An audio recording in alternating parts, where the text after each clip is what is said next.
Welcome to Sports Talk with Steve Jones, the daily talk show with the voice of Penn State football and men's basketball.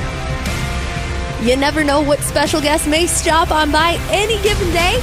Now here's the man of the hour, Mr. Steve Jones. Welcome. Great to have you with us. Never thought in my lifetime that I'd look over and, okay, Kansas City Chiefs makes sense. Super Bowl champion. Boston Celtics makes sense as the NBA champion. The Texas Rangers. It makes at least a little sense. No, it doesn't. To me, it does. No. Okay. When I was a kid, they were the Washington Senators. They were always bad. And the Florida Panthers. 30 years of bad. Wayne Huizenga. They did it. Brought that franchise to fruition. I remember my old friend and for a short period of time broadcast partner of basketball, Dean Jordan, was the governor, the voting governor for the Florida Panthers, as a matter of fact. So, yeah. Did he vote to boot you off in place of just Dick Girardi on his own? No. He left on his own to go work for the Marlins, the Panthers, and then eventually with the Miami Dolphins. Not half bad. No, Dean was really good manager. He knew how to get things done. And he also, he became I don't know how close he was with Wayne Huizenga, but Carl Barger, he became good friends with. So the Panthers won. It was really a terrific game. I thought that Florida scoring first meant a lot. There was not a point in the game where they trailed because it was 1-0, 1-1, then 2-1. Now, they played not to lose, though, in the last 12 minutes of the game. I mean, they just kept trying to just hang on and hang on. And to their credit, they hung on. But that's pretty much what we discussed yesterday here on the show was the Florida has to score first, and they have to put the game to bed. They didn't put it to bed. They held on for dear life at the end. Right. But they got the job done. And they won. I know it's very difficult to for a team that's a quality team like that to lose 4 straight. And they were able to win at home. I think that helped. But again, scoring first, you could just feel like everybody like, okay, they never played from behind in the game, which was important. If they played from behind at any point in that, I think it would have been trouble for them. But they held on, they won, and that's what matters. They did not win the Conn Smythe Trophy, though. That did go to Connor McDavid at the end of the day. He was the 6th player in NHL history to win the trophy after losing the Stanley Cup final. The second skater to do so was Reggie Leach in 1976 for the Flyers. Sure. And he's the most recent since 2003. So, well, remember, the Conn Smythe Trophy is given for the total, the 4 rounds. Yeah. Bobrovsky was the difference maker, but McDavid had 42 points. I mean, he was the 4th highest number ever. But he didn't have a single point in Game 6 or 7, which is interesting. So there's that. Then there's the world of stadiums. Oh, boy. $800 million going into the Carolina Panthers Stadium. I think $600 million is from the city, I believe. $650 million is the number I'm seeing for Bank of America. From the city, yeah. And then there's Northwestern. Which I was going to talk about today. It's something. Ryan Field is going to be a real stadium. Yeah, I mean, look, it is the stadium has been run down since the first time I saw it in 1993. They did rebuild the press box, but over time that's become run down. They used to have the track in there. They took the track out. It was AstroTurf with the track in there when Penn State first went there in 1993. Mm-hmm. And I remember going in there thinking, "Wow, this place is a dump." Mm-hmm. Okay. And then they redid the press box. It was better. Mm-hmm. But that was the only part they redid. They took the track out and they put grass in. Yeah. I mean, they did do that. But other than that, Yeah. I mean, so let's transition. But they've done other things, though, in the meantime. They redid the basketball arena. Mm-hmm. Well, what they did to the basketball arena was they took one of the worst arenas in the Big Ten and they turned it into one of the best arenas in the Big Ten. Mm-hmm. 2 decks, 7,000 seats. Yeah. Size makes sense. Mm-hmm. Everybody is right on top of the court. What they did was outstanding work. What they gutted the building. And I was doing a football game there when It was being redone. when it was gutted. I'm talking about, and so you could look through the building, see the baseball park and the parking through the building. Mm-hmm. And they played for a year at the Rosemont Horizon. And I had to do a game there. Not exactly the flagship of the arena fleet. And the home of the Chicago Wolves. But then when they were done, you walked in and go, wow. And with all due respect, I'll tell you exactly what we've said. Man, this is what Penn State should have. Mm-hmm. Right size, decking, the basketball arena. Mm-hmm. Right? And I say that with all due respect. You got to make do with what you have. I'm just telling you that what That's did. an arena. Right? They did a great job with it. So now we get to the football stadium. 35,000 seats. Mm-hmm. All privately funded. Well, they were going to take $150 million from the university, and the faculty objected. Yeah. Well, they ended up raising it. I think in the end they're paying, what, $800 million? $800 million for this. $800 million for and it'll be 35. done by 2026. Okay.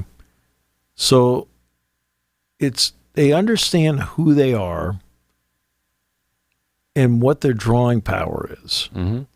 And I give them a lot of credit. The basketball arena is 7,000 seats. That's the right number for them. Mm-hmm.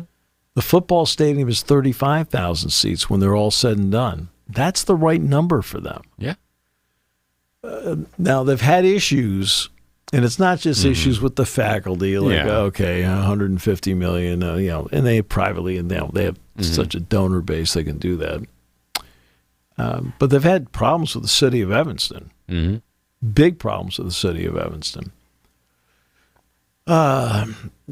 Getting the idea through was not easy because the objection that they have is not the night football games.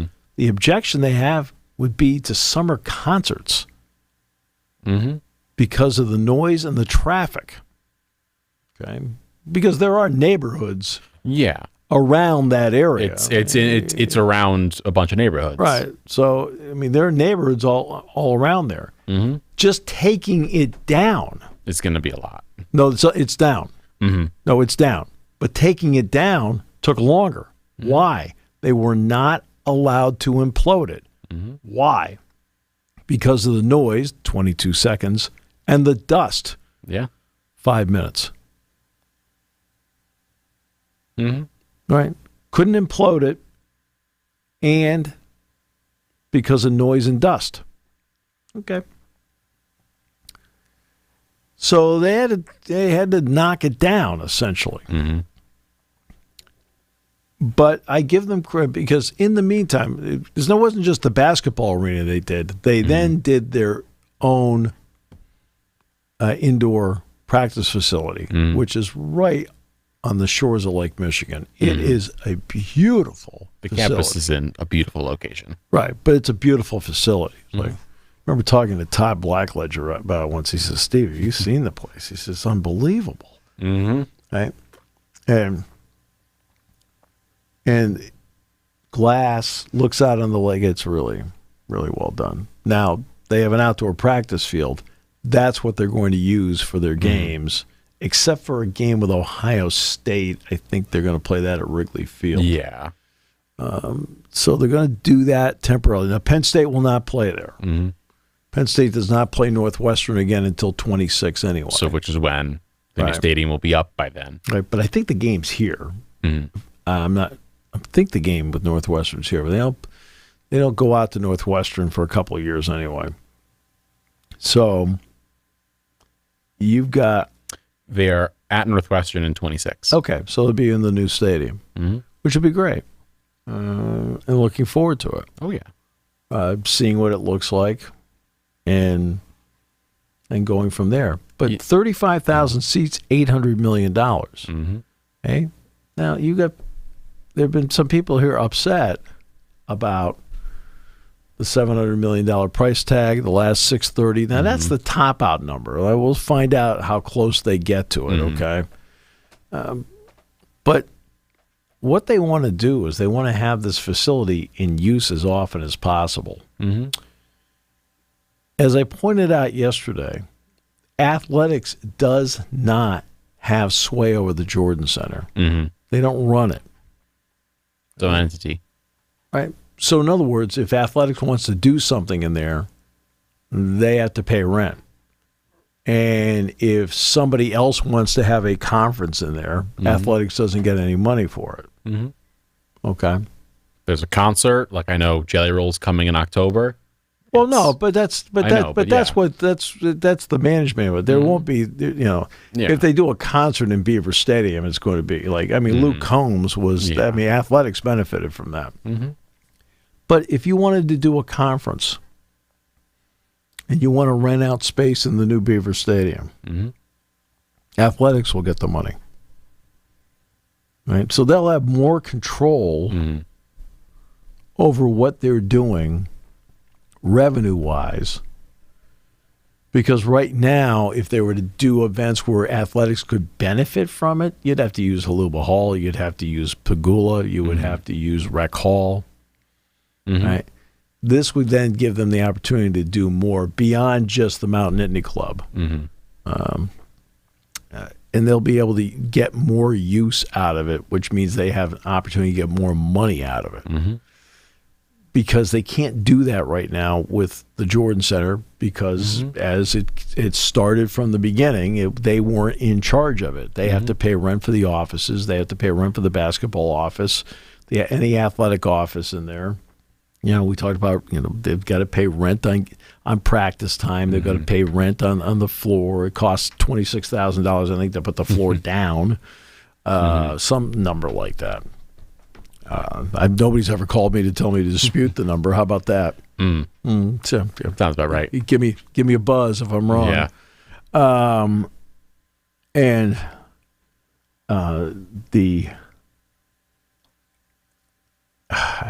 So, that's what you're looking to do. Now, you're talking about a renovation that's going to take place where they've winterized the stadium, more concessions going in,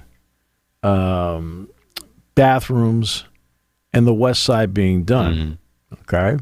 Keep in mind, Northwestern is a 35,000-seat stadium, stem to stern. If Penn State wanted to build a new stadium stem to stern, the price tag would be over $2 billion. It's a third of what Beaver Stadium is. You'd be tripling whatever Northwestern pays. And that would, again, mean you tear the entire thing down, which is huge.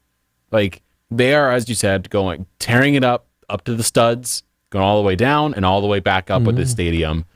That's not what Penn State's doing. It's a very different ballpark. If you wanted to build a 100,000-seat stadium, it's going to cost you a real pretty penny. Right. Well, so you see that they're going to do renovation work on the Carolina Panthers Stadium in Charlotte. It's $800 million. You see that they're going to build an entirely new stadium at Northwestern, 35,000 seats, a third of the size of Beaver Stadium, and it's $800 million. So you got an opportunity here for the 70 plus the 630 to maybe get more bang for the buck with what you already have. Yeah. And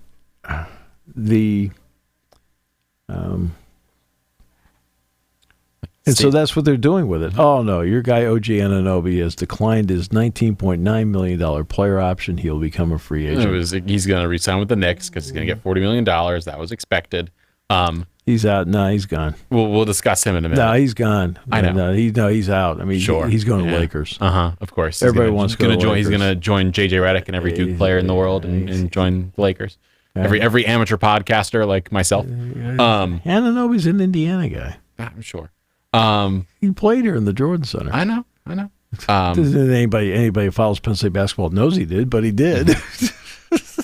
Speaking on it's a scary Ryan Field, fast. It's a scary fan base sometimes. Do you know what this reminds me of? Just like looking at the renderings of it. You know where I'm going with this. It looks like a soccer stadium. But that's like a good thing to have. That just in terms of size of stadium, for those wondering at home, this is 35,000. It's about the same size that a lot of teams in the world have. So it's about 115th in terms of soccer size, same size as Philips Stadium, which PSV Eindhoven use in the Netherlands. And that stadium is really well received. Mm-hmm. The Leeds United Stadium, Ellen Road, 37,000, about the same size. Like that is a soccer stadium size. Right. And it's also enclosed because of how the roof is built. So it will maintain the sound, which I know some comments from players have made in the past has been like, it's not very loud at Ryan because it's just how it was built and how it was. It wasn't the loudest place in the world, but this will make it a bit louder. This will mean sound will at least stay in the arena. Yeah. And make it more of an atmosphere versus what Ryan Field has been in the past. Okay. I was there in 2012 for a college graduation and it was a thing. So, well, it is something I have talked about for a long time. Mm-hmm. So I'll bring it back up again. And that is in the current climate that we have in sports, especially in a current climate that includes streaming, HD TV, everything you have, that downsizing stadiums would become a thing. And I said that 15 years ago, 10 to 15 years ago. I said downsizing would become a thing in what you're seeing in stadiums. There have been a couple that have bucked the trend. One is Jerry World. Mm-hmm. Okay. And another one is SoFi Stadium. Mm-hmm. I mean, SoFi is pretty big. Yeah. It's like 80,000 seats or something like that. But look at what they're doing in Buffalo. Mm-hmm.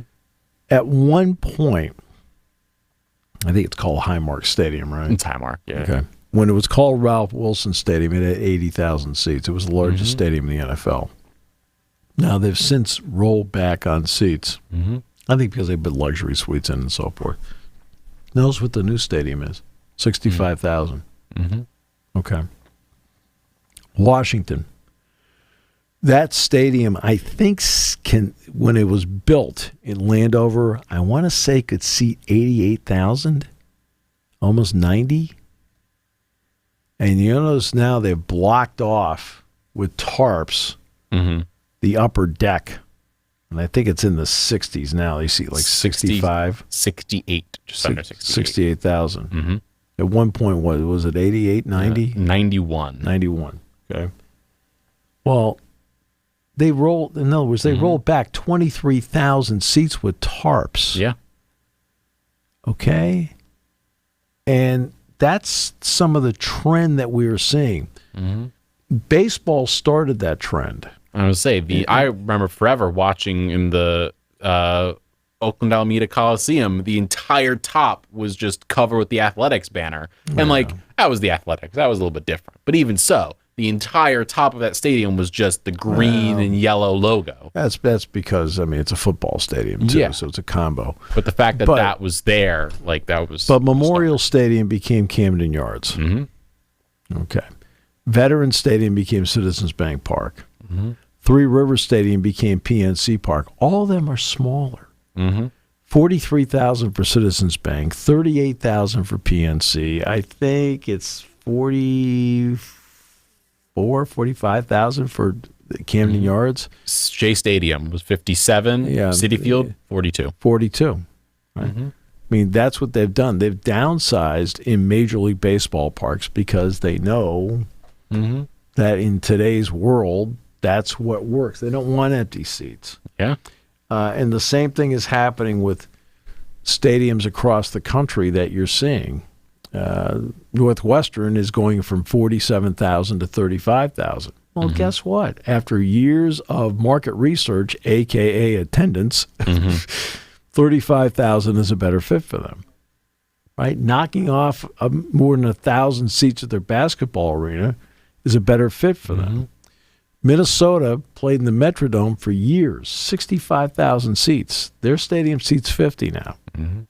Okay, the one that they built seats 50. Well, it's better for what they do, and they don't sell it out all the time. Right? Now, there are other places that are cathedrals in college football. Texas is over 100. They sell it out. Alabama's over 100. They sell it out. Penn State's nearly 110. They sell it out. Michigan's 110. They sell it out. Ohio State is 105. They sell it out. Tennessee, when they were in the drought, weren't selling out. Yeah. They were averaging like 88,000 at one point. Now they're back to getting over 100,000 at Neyland Stadium now. They're not great, but they're pretty good. Yeah, and it's 102 is their number, currently, at least listed-wise. All right. So stadium size, there was, when they were building a long time ago, Cleveland Municipal Stadium had over 80,000 seats. Progressive Field has, what, 39,000 now? Cleveland? Cleveland. Right? I think because it actually had 40-something thousand seats, but they tarp off the top. 35 is the current number. Right. They rolled it back. Okay? And the Browns, their stadium, I think, seats 70, which is on the site of the old municipal 67. stadium. Right. So that's what they see. Right? That's the way to go. Yeah. And they know it. I mean, like I said, market research in that regard is easy. It's called attendance. That tells you, okay, when we're really good, this is how popular we are. When we're really bad, this is how popular we are. Right? I've got numbers. As someone who went to a school with a very large stadium, when Syracuse wasn't playing well, it was not great being there in the dome at a football game, especially. Basketball was a little different because it's just weird. Yeah. The stadium cut in half almost. But for football games, the dome can fit, 67, I think? Something like that. And you'd be cracking 40, and there would be 20. Carrier Dome? Carrier Dome. Seats 50. Seats 50. But you'd have a good third of that stadium not filled. Right. And you could tell it wasn't full. And it would get okay loud, like sound-wise. It would not get anywhere near what it did at the peak games. Like Clemson was a game where it was pretty well sold, like 80% sold, and it was loud, but it was not what it could have been. Right. And would you rather have less seats but a better atmosphere, or more seats and a worse atmosphere? I would rather always have every seat filled. So that's why I've talked about this for a long time. It's bear repeating again. What they do with Penn State wrestling is so smart. Rec Hall is sold out all the time. Is it the biggest venue? Nope. But guess what? Every seat is taken. Right? Every seat is taken. And then when they do have a match in the Jordan Center, it's that much bigger. Because then all of a sudden you're like, oh, I want to go to that. That's a special event, a special occasion. It's a bigger stadium, more seats. Let's go. And then it still gets sold out. Right. Well, or close to. Yeah. Most of them do. You're always aiming for 90 to 95% for any stadium. Most of them sales. do. But Rec Hall is sold out all the time. It's intimate. Look, is the concession situation there great? No. Is the bathroom situation there great? No. But you're there to watch wrestling. It's an awesome wrestling and volleyball venue. And for wrestling, it's sold out The ticket prices are reasonable. Mm-hmm. They're not trying to gouge people. Mm-hmm. That's why I always sit back and when the financials come out and it shows they lose money and blah, blah, blah. Okay, there's a lot of different ways to look at the financials because I don't think it includes like the Nittany Wrestling Club or any of that stuff, okay? But just based on pure athletics, right? The Penn State wrestling team. People get up to, I'll pay more. What do you want to pay more for? Yeah. Right? It doesn't matter. Football and men's basketball, especially football, obviously football. Football covers everything. Right? You're covered. That's all that matters. You're covered. I'll pay more. Why do you want to pay more? To do what? To prove what point? It's okay. Okay? You're not losing out on anything. Right? Why do you want to pay?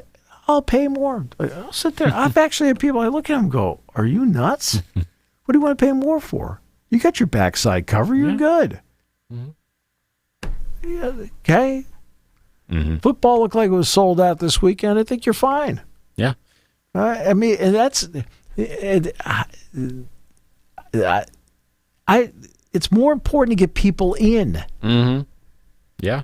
Right? It's more important to have it sold out. Hey, let's jack up the prices, gouge people as much as they can. It's the greatest program in the country and the whole thing. And guess what? What are your odds of selling out the dual meet with Edinburgh? Yeah. Well, I don't want to pay for that. Right? I mean, right? Yeah, you're right. I mean, it's like, I don't know, I want to pay for that one. When's the Iowa dual meet? You don't want to get into that mode. Yeah. Penn State wrestling has been smart about, they have the greatest marketing tool in the face of the earth. They're awesome. There's no better marketing tool. Then we're good. Right? We're really good. Yeah. When you're winning, everyone wants to come see you, even if they don't live here. They're going to travel, and they're like, you know what? I'd love to go to see a Penn State game. If I was going to San Francisco in 2017, you bet I'd go to a Warriors game. Sure. Of course I would. Why wouldn't I want to? So I don't care, like whether they lose money. I don't. Now, I bring it up as a point on the show. Yes. Only to tell everybody how expensive it is and why you invest in football and why you invest in basketball. Because if the best program in the country, blah, blah, blah, doesn't make a profit with sellouts and so forth, what does that tell you about the importance of these two sports and NCAA distributions, college football playoff distributions, TV contracts? You know what I mean? It's to tell you the importance of everything else that swings the money numbers the way it does, because the best program in the country, bar none, okay? I only use that as an example to show you how difficult it is in intercollegiate athletics to turn a profit. It's something that the NCAA has failed over and over again to tell courts how expensive it is for these sports and why you need the revenue streams to do it. Over and over again. They fail to tell them where the money goes. Because that's like, you're expecting NCAA to be smart, Steve, and just tell them. Okay, guess what? You look at a jury or even at the judge. Are you for women's sports? Yes. Do you know how much we spend and programs spend on women's sports every single year versus how much they make? This is not insulting women's sports. I'm just explaining the nuts and bolts as to why we're doing this with football and basketball. Well, look at all the money that's being made off these individuals. Like, whoa, we needed to pay this. And they never do it. They never do it. Over and over again. the NCAA does not think. But again, you can play word games. And I hate word games because word games, okay, you don't have to be intelligent to play word games. You just have to be an ass. I'm not kidding you. Yeah. I mean, seriously. You're right. That's all you have to, I mean, that has to be your number one qualification if you're playing word games, right? In other words, you're just not interested in telling the truth. You're just interested in playing a word game, okay? Well, it's okay to tell everybody where the money goes because guess what? Okay? These are all nonprofits. Penn State's not sitting there with a Swiss bank account just, hey, here's another great football year. Right? No, the money's going in. I remember when the men's gymnastics team chartered to Nebraska. Yeah. And Penn State was basketball. We were going somewhere. Yeah. And they were thrilled beyond words. It's the first time they ever chartered. Mm-hmm. That's great. All right. Now, did the men's gymnastics program have to find the money to do it? No. The money was already found for them to do it. Mm-hmm. Okay? And when everybody looks at, well, boy, Penn State spent a lot of money last year. Well, that's what they spent money on. Mm-hmm. It cost money to get planes and get pilots and get everyone you need for a plane and get the gas and get the flight and the hotel. But instead of taking 3 flights or 2 flights to get to Lincoln, they got to take 1, take it back, and be back at school on Monday. Mm-hmm. Novel concept. Right? Those are examples of what the money was being spent on. And the money came from, the vast majority of it came from football. Some of it came from men's basketball. Right? And that's fine. Okay? That's the way intercollegiate athletics works. Now we've got this situation here with the $22 million that everybody has to come up with. Now, will there be more money in the Penn State budget in years to come? Yes. So let's talk about let's 2 places specifically that right out of the gate, in fact, 3 right out of the gate. Let's go for it. Right? That are simple things beyond usages of Beaver Stadium or anything like that. Number one, the new radio contract with Playfly. Okay, that's one. Okay. It's not a little bit more money than the previous contract. It's a lot more money than the previous contract. Okay. That's one. 2, with the expansion of the college football playoff, more money is going to be distributed to schools through the college football playoff fund. So that has a chance to probably double as well. Okay? And then there's the TV contract. Remember, it is backloaded.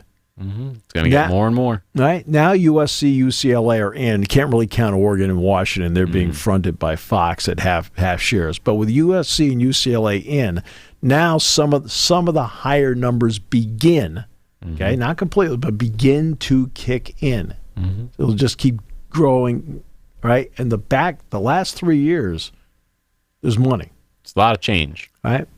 So you're going to see, those are 3 revenue streams right away, okay, that are guaranteed to improve. It's already there in the contract. They're not hoping they improve. They already know what the number. They know what the Playfly number is for the next 15 years. Yeah. They know what the college football playoff number is when the new contract comes out. They know what the TV contracts look like with 6 more years to run. So those are all guaranteed numbers that they can work with financially. And the stadium then will be another part in all of this moving forward as to how many uses they can get out of it. Can they now, being winterized, they can now competently host the Winter Classic if they want. Okay.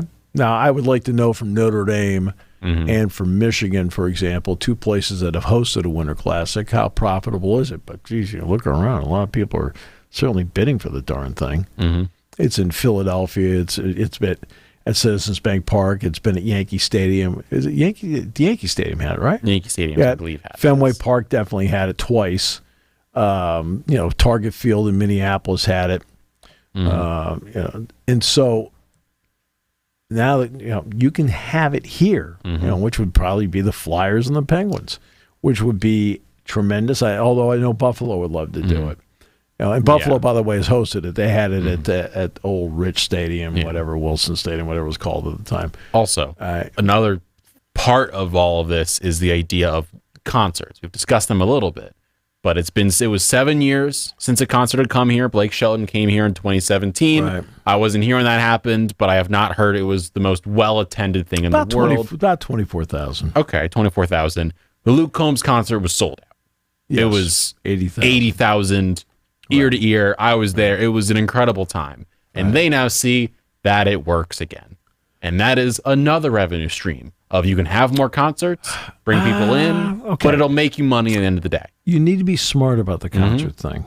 It's going to be the right people, right time, all of it, but you can make money. It's more than that.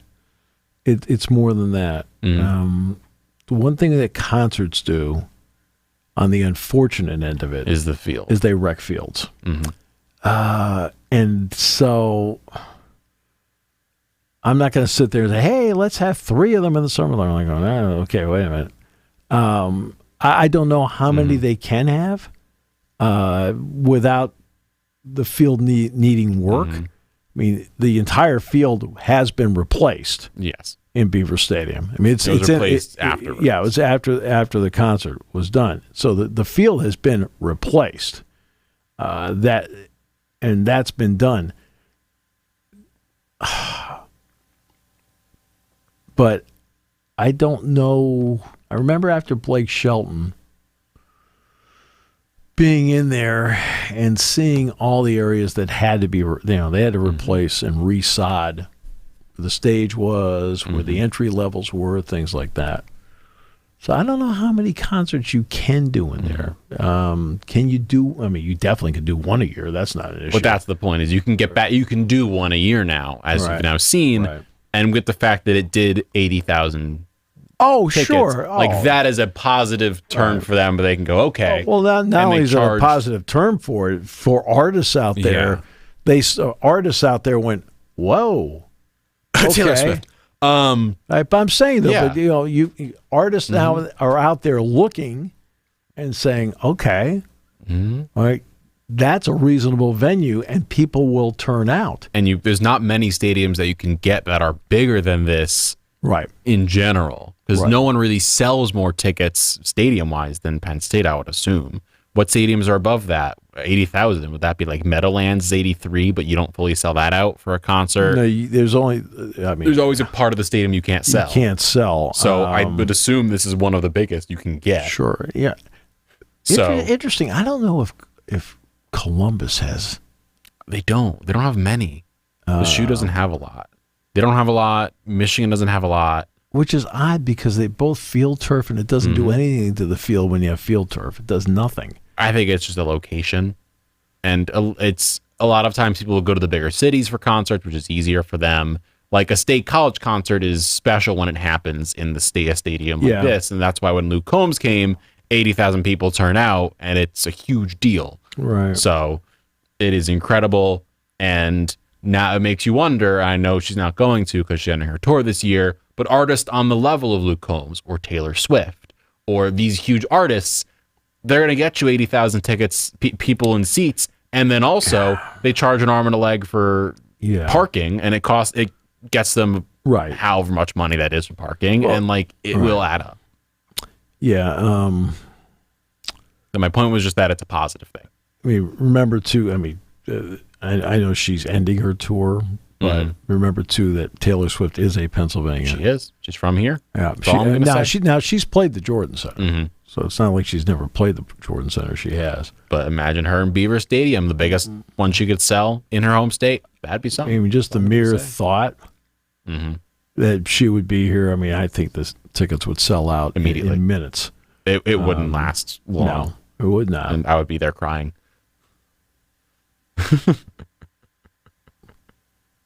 Why would you cry? Why wouldn't I cry, Steve? I have no idea. I can't speak for you, so I don't know. The point is, there are lots of revenue streams for football. Why and would you to make cry? It's whatever. It's Taylor Swift concert, Steve. Why would you cry? Because I'm a crying person. Okay. I don't understand. What? Because you couldn't get in? I'm full of tears. Because you couldn't get in? Because I had to think to myself, this is a pure moment, and it's not going to be ruined by anybody by the name of 49ers fans. Oh. I went for it today, not you. It's going to be a big summer. It's going to be a big time for stadiums. I really do work with difficult people. You do. Right. In speaking of college, by the way, news just broke. For the first time in nearly a decade, Maryland and Georgetown will resume their rivalry with a 4-game series in men's basketball beginning in 2025. As someone who's, I believe, been to both stadiums and seen everything, you have any thoughts? Or have you not thought about Georgetown basketball in a while? Because no one does, because as Syracuse fans know, Georgetown still sinks. Continue. Well, of course, Q played here this year for Penn State. He actually went back and forth between Maryland and Georgetown before he came here, so maybe we'll call it the Q series. It's regional. That's good. It's something where it's easy between the two places. You know, I mean, it doesn't take long to go from downtown D.C. or to College Park and vice versa. So there's not a lot of, in fact, I don't even know if you need a hotel to do it. So that part's good. Georgetown has become a relatively irrelevant program, even though I personally like Ed Cooley. I mean, I've done some Ed Cooley games and sat down and talked with him. I like Ed. He's an easy guy to like. But I think that's fine. I mean, Maryland, it's interesting because Johnny Holiday called me yesterday, right? And to be honest with you, I think we laughed for 45 minutes.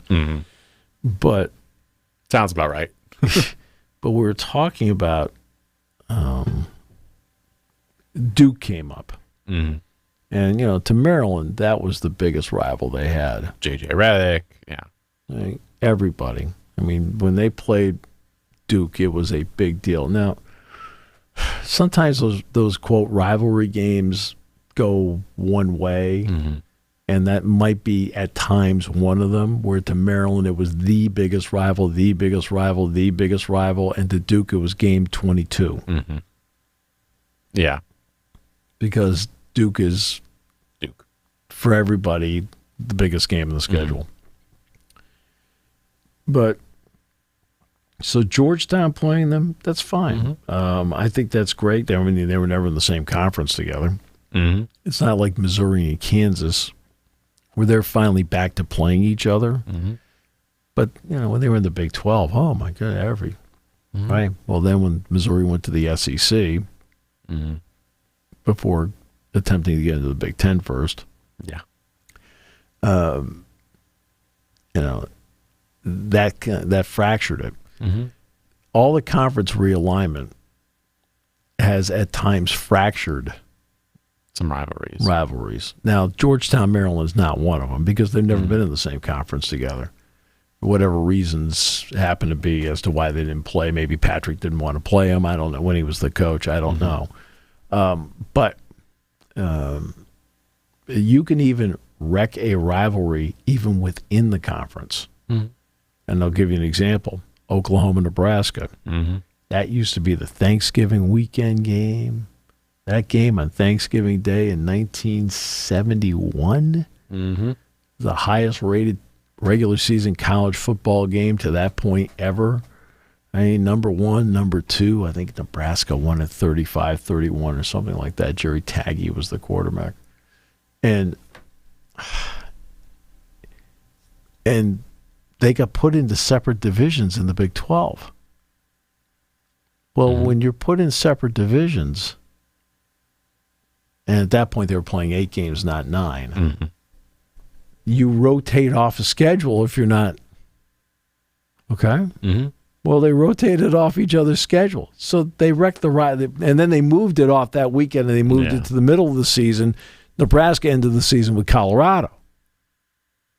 So even within your own conference, you can destroy it. You can throw a wrench into a rivalry. Now with realignment, Stanford still has Cal. They have no rivalry with anybody in that league. Zero. Okay? Like I said, Maryland, it meant everything to play Duke. Like, I've gone down now to Maryland for 10 years. With them in the conference. I went down to Maryland before. I mean, other games. But But the last 10 years going down there, and those fans lament over and over again that they aren't in the ACC. Mm-hmm. I understand that. They were in the ACC for 50-plus years. Mm-hmm. Okay? And so that's an issue. Now, Nebraska, to its credit, adapted pretty well to the Big Ten. Mm-hmm. I mean, that part's been no issue. They adapted. Now it's going to be interesting to see how USC, UCLA, Oregon, and Washington adapt. Yeah. Rutgers adapted right away because they were just thrilled that anybody wanted them. Sorry, but that's a fact. Jersey's used to that. I mean, well, they were looking for a landing spot forever. They were in the Atlantic 10. Then they were in then they were in the Big East. And it was like they were always like every time they were taken by somebody, it was almost like reluctantly Because no one wants to go to New Jersey, Steve. But I will trash Piscataway to the day I die. But they technically bring with them the New York City market, right? Air quotes around it. Well, but they bring in the northern New Jersey segment of it technically. All right, and okay, they're the old adage in real estate: location, location, location. Okay, and I mentioned Missouri, Kansas. They finally got back on track playing that again. One thing about Arizona State, Utah, Colorado, they at least go over in a block. So they still have some of the rivalries, and there'll be familiarity for the fans. All right. I'm not so sure that it's going to be jumping up and down. Hey, great news. We got that big game with Kansas State coming up on, really? Yeah, Kansas State. Right. And then, and of course, for USC, UCLA, Oregon, Washington, they at least have each other to start with. They have their own rivals, quote unquote. All right, they already have that, and now they're going to have to get used to playing other teams. And it's not over with because the ACC is in a world of hurt right now. The SEC and the Big Ten have cleared them by miles. The Big Two. The Big 12 is sitting there. We're the number 3 conference. You know how far behind they are as the number 3 conference? I mean, and they've done a great job of the TV contract. They've done a great job of what they've done with, because everybody thought when Oklahoma and Texas left, they were dead. That's it. Let's just pick it over and let's go from there. No, they, to their credit, put together a plan. I think starting with Bob Bowlesby, then Yormark came in, and they're sitting there with a new TV contract, additions along the way. I mean, 8 of them. 8 of them. Yeah. And you've got another built-in rivalry with BYU, Utah. Okay? But you have BYU, Cincinnati, UCF, Houston, Arizona State, Utah, Colorado. Well, that's half the conference. Right? But when they're the number 3 conference, they are a distant third. They're probably the same distance from 2 that they are from 12. They are closer to. They're exponentially closer to 4 like that, as opposed to that far away from 2. The ACC, I don't know where you find revenue streams. I don't know where you find it. I mean, will each ACC team get more from the college football playoff contract? Yes, they will. No, everybody's going to. Yeah. Okay, everybody's going to benefit from that. But I talked about the 3 revenue streams that Penn State's guaranteed to have. Hey, Clemson doesn't have a new radio deal. Right? Clemson doesn't have a new TV deal. Clemson does have more coming out of the college football playoff. Same thing with Florida State. But I keep going back to over and over again. Can you make 2 and 2 equal 4? If Oregon and Washington are getting half shares fronted by Fox, what makes you think you're getting a full share? I already have 2 members in my conference that are getting half shares. And Tony Petitti personally went to Fox, talked to Mark Silverman, and said, hey, can we make this happen? Yeah, we can make it happen at this rate. Because Oregon and Washington are playing the long game. And it will pay off for them. It will pay off for them. Well, what makes you, everybody thinks Clemson and Florida State are going to come in at full shares? What? Okay, Texas and Oklahoma, I don't think are getting full shares from the SEC for this upcoming year, you know. It doesn't kick in for them till next year. Yeah. Texas and Oklahoma, I think everybody thinks they're getting a full share this year. They are not. Right? Because, I mean, they were able to get in a year early competition-wise. That's great, but they're not getting a full share right out of the gate for the first year because they weren't, quote, supposed to be in this year. They're supposed to be in next year. What makes Florida State and Clemson, oh, yeah, we're going to get all this. You're going to get all this money? I got to. Yeah, I'm sitting in the Big Ten. If I go into a room and they say, I'm sensitive to those two schools. We're going to bring Florida State in as a full share when I've got two colleagues sitting over there getting half. No. That's not fair to them. I mean, nobody brings that up. I don't get it. I mean, I realize that part of the expansion thing is real. No question. It is absolutely real. And part of it is the rides are open in Fantasyland. You're talking and you're making sense. And the problem is you think everyone else is also making sense, Steve, and being logical. And that's where there's a problem.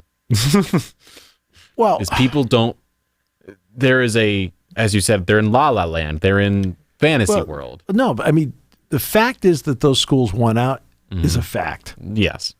Okay. Are they way behind financially, or are they on the pathway to being behind. Way behind financially? No question.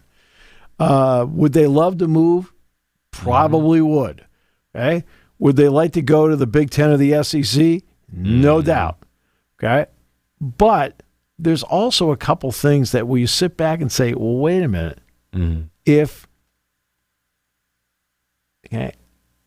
What makes you think you're going to get a full share here when I've got two schools getting half? What makes you think you're going to get a full share here in the SEC when I've already got these two here that, by the way, are bigger brands than you are? Yeah. That they're not going to get in the first year a full share. What makes you think you're going to get that? And by the way, ESPN is not sitting there saying, ESPN right now is getting Florida State and Clemson at this rate. It would be great. Let's come in the SEC. We'll give them more. No, that's not how good business works. They like to save money, not spend money. Yeah, I mean, it's ridiculous. Yeah. But we'll discuss that more tomorrow here, and we'll discuss your favorite thing in the world, the NBA draft, tomorrow. The NBA draft will actually be fun. Yeah. That'll be fun to discuss tomorrow here on the show, and we'll have so much content. Thank you for listening to Sports Talk with Steve Jones, a 7 Mountain Media production. Come back at 11 every weekday for analysis of the latest happening in the sports landscape. From college football to European soccer, Steve and Kyle cover it all on Sports Talk